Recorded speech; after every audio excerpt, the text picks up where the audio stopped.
Welcome to People Tech, the podcast of the HCM Technology Report. I'm Mark Feffer, and we're recording today on the exhibition floor of the HR Technology and something conference. I've said it too long many days, I'm sorry. Anyway, my guest today right now is Mary Faulkner, and welcome, Mary. Thank you. Nice to be here. Could you take a minute and tell us about yourself? Well, I was born in Elkhart, Indiana. No, so I am a principal with a company called IA. We are a boutique advisory firm that helps businesses with transformation. A lot of times we're focused on HR, but not always. And we work on business process optimization. We help with tech selection. We help with gap analysis. We help with business cases, all the stuff. So we really enjoy the work that we do. And we come here every year to HR Tech to share our knowledge and to meet with people and help their solve their problems. What have you seen at HR Tech this year that's got you really thinking? It's an interesting question. I think some of the things that we're seeing is it's just iterations of what's been going on for a while, right? I don't know that I would say yet that I've seen the next big thing. It's improvements on the little things. So things like using AI to automate a lot of processes, that comes up a lot. And there is an opportunity for that to work. And things, we're really starting to apply technology to the skills questions of figuring out how do we reskill our employees? How do we acknowledge what types of skills we have within our employee populations today? How do we define skills? So it's nice to see some of the providers really being focused on that in a targeted way, and applying it to some of the larger HCMs that are out there so that it's not constantly having to cobble together all these solutions. It's how does everybody work and play nicely together on the playground so that organizations can really get a full picture of their people through the technology. But reskilling or general learning seems to become a more intricate, more complicated, more expensive thing for employers to do. So it makes me wonder what all this talk about skills is about. Yeah. Well, I think what we're recognizing is that with all the automation that's been coming, that's going to be a lot of jobs that can be automated, and not just like manufacturing jobs has always been the first one, but there are a lot of things that can be done automatically now that you used to have to pick up a phone and call a call center and ask some questions. Well, now you're seeing like benefits providers, they have chatbots that work pretty well for some of the basic questions of like, how do I, what's my deductible? That they can now get that through a chatbot. So as we're seeing the acceleration of replacement of some of that work, that's an acknowledgement that, well, we now have all these great people that we need to redeploy. And maybe they don't have the skill set to do the jobs that are coming now and in the future. We don't even know what the jobs are going to be in the future necessarily. So how can we streamline that to be able to recognize what those skills are going to be, first off, and then get people the development that they need to be able to meet those skills needs without constantly having to go and rehire people. Because what we're seeing today with some of the crunch in hiring is organizations keep trying to hire people who already do the work and already have the skill set. They're not investing in developing their people. So that's why there's so many job openings for a very niche set of people who have those skills. So as technology continues to evolve, it'll be a smaller and smaller talent pool unless organizations take the time and money to really invest in development, whatever that might look like. I've heard people say that you can do three things about skills. You can build them, you can buy them, or you can borrow them. It seems pretty simple on its face. It makes sense, but things are a lot more complicated than that, aren't they? They are. I think the biggest one is the building. The building of skills has consistently been a struggle for organizations because one of the first things that tends to get cut is training. But on the flip side, and I have an L&OD background, so I'm saying this with love, everybody out there who runs learning, we need to get our stuff together. We've done a really poor job of defining skills. We focus on competencies, which is great, but what does that really mean in the role? What are the skill sets and what does that look like for each role? We need to work together to define a common taxonomy of all these skills. So when it comes to building, that takes time, But that takes a lot of organization and it takes application. So when you look at the typical job description or job posting, it's a mess. It's really bad. And it's because we haven't done the work. Maybe learning has these great skills matrix and they're working on it and they're applying it to their content and they're really figuring out how they're going to develop people. But that group, for some reason, isn't talking to recruiting and they're not talking to talent. So they're all over the place of what those skills could be. So I think companies get impatient and their idea is, well, we don't have time to build. We need to buy and borrow right now because we didn't anticipate this need coming up and we have to address it immediately. And, I'm thinking about companies that haven't taught their employees and they need specialized skills and they're going out and getting them, by a contingent worker, hiring an agency or something like that.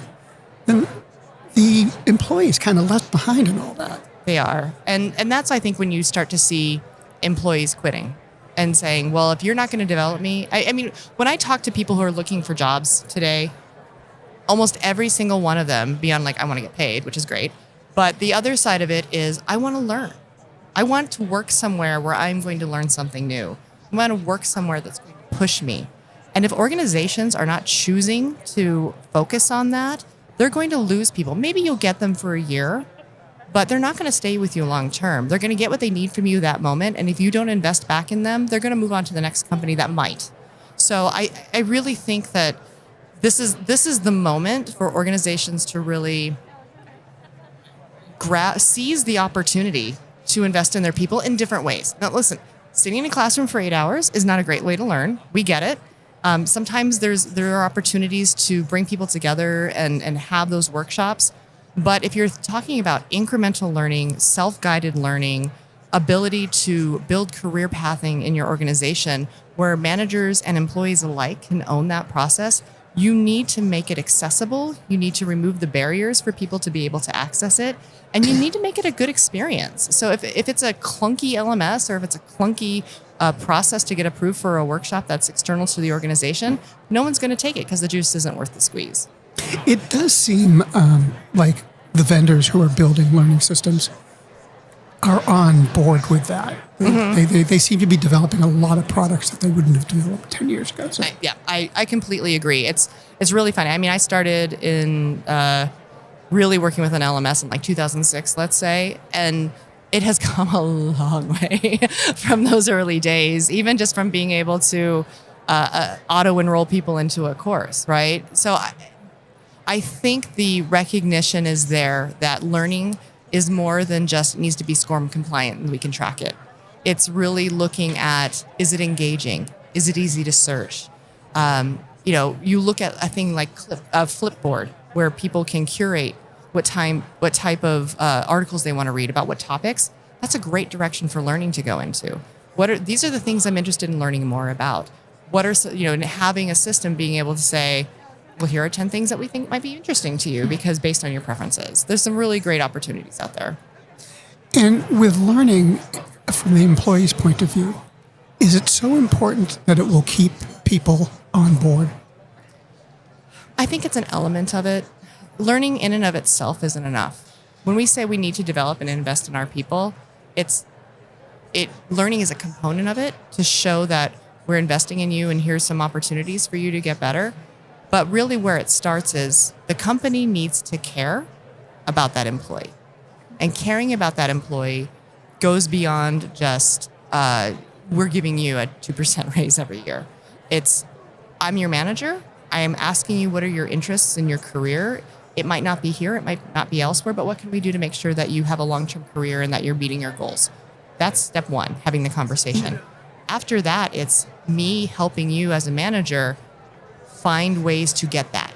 It could be learning. Learning is a great way to do it, but it's also experiences. It's networking. It's giving you opportunities within the organization to work on different projects and get visibility and experience. So it's all of that. It's a really holistic view of understanding how you're going to develop your people. Yes, you need to be able to track it because you want to be able to say, here's what I've done. Employees like to be able to go back and say, I've really come a far way. I remember we used to kind of joke about giving certificates at the end of a class because it's like, it's a certificate, who cares? If we didn't do it though, people are like, well, where's the proof that I took this class? Right. You know, they want to be able to show it off a little bit. I'm not saying go out and print a whole bunch of certificates, everybody. I'm just saying that people want to be able to know and have a record of the things that they've been able to do. And especially if they're making an argument that they should be promoted, that's great for them to be able to say, here's all the things that I did on my own to develop my skill set. And my manager helped me with this too, but I went and looked and had the desire to improve myself. So having that record is really important. When a manager, well, ultimately at a company, everything sort of comes down to the line manager in a lot of ways. It really does. So if the line manager isn't on board with this effort, may or may not happen. What's your vision of that, or your point of view, your perspective? Am I wrong at the way I'm sort of bad-mouthing manager? Or? Part of it is they don't know how. Part of it is they don't have the time. I mean, I've worked in organizations where frontline managers managing like field employees, they've got 44 direct reports. That's really hard to manage. So it's a little bit of the system looking at like, is it realistic for us to put all of this on our manager? But on the flip side, a big piece of being a manager is people development. And if you're not willing or able or bought into that, you shouldn't be in a manager role. So I think it's incumbent though upon the company to be able to look at the data, look to see what opportunities the employees have had, and manage it like a performance management issue. Really say, this is my expectation of you as a manager. And if it's not happening, have a conversation with that manager, and that becomes their expectation. So there's ways to do it. I don't want to be punitive, but it's about preparing those managers for the role in the first place. Seems like managers are getting it from a whole bunch of sides. Yeah, hard. Poor things. Well, first you got learning, then you've got skills, then you've got data, and they're supposed to really understand all of this stuff. Is it even possible? I think it is. But what you need to do is optimize your business processes, because part of the reasons why I think managers feel so buried is because it's so hard to do all of those things. It's hard to get data. They don't have dashboards to go look at. It's hard to push through an approval because there's 50 steps for it. It's hard to understand what the learning expectations are because there's 10 different competency models out there. So if we could make it easier for managers to do that piece of it, I really think they'd embrace it. But when they have competing priorities of work, I'm going to spend 40 hours of my week on the work that needs to get done to be able to meet my business goals versus 40 hours a week of just trying to navigate a broken system, they're going to pick the business goals every time. Mm-hmm. So if you make part of their business goals managing their people, and with it, making it easy for them to do that because everything's automated, it's at their fingertips, it's personalized to their team, I think you're going to see a lot more people embrace it.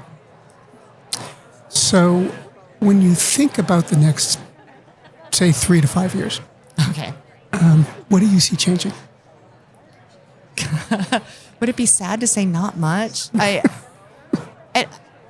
don't want to be that kind of pessimistic, because we're seeing outliers move the needle. We are starting to see those early adopters embrace what technology can do, embrace the whole person, really thinking about development. But until it's, I'm saying economically feasible from the standpoint of it doesn't feel like an add-on, it's an integrated part of business, I don't know that people are going to change as much. Work is going to continue to change. We're going to continue to feel that skills pressure. We're going to continue to have that challenge of hiring the people that we need right away because we're not anticipating it.